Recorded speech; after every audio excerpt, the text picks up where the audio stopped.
Ma'am, can you tell us something about Taj Business Opportunities, how it started, and what's the dream behind it? Okay, Taj Business Opportunity is basically about bringing the plethora of business ideas and plethora of investment options together, giving it a one platform. See, where people have a lot of ideas, creative ideas, but they don't have that kind of, platform, how to start, where to go about it. So we come into the picture. So that's Taj Business Opportunity. And of course, we have several investment options out here. You talk about the education vertical, which is Taj Edu Globe Limited, or the real estate version, which is Taj Real Globe Limited. We have Loan Lelo, we have the healthcare vertical as well, which is MedHawk, right?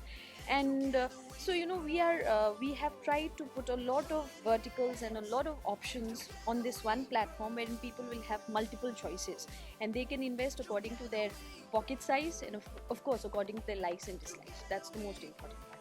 So, are you catering to all kind of category, or is there a specific category that Taj is focusing on? See, apart from the categories that I talked about, which we have, apart from those, of course, people coming up with any kind of ideas, like I told you earlier also, we even cater to that.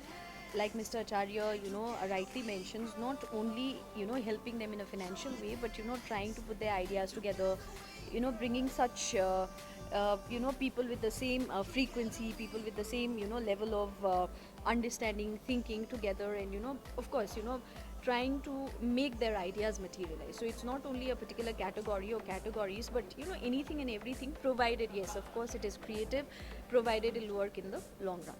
We have talked here about entrepreneurs. What is one particular skill set that Taj is looking for in the entrepreneurs that they are catering to, or Entrepreneurs should have this, I should never give up kind of a thing. So that is the most important thing that we are looking at. Be it whatever the adversity quotient which we talk about should be very high for everyone. I think everything will fall in place after that.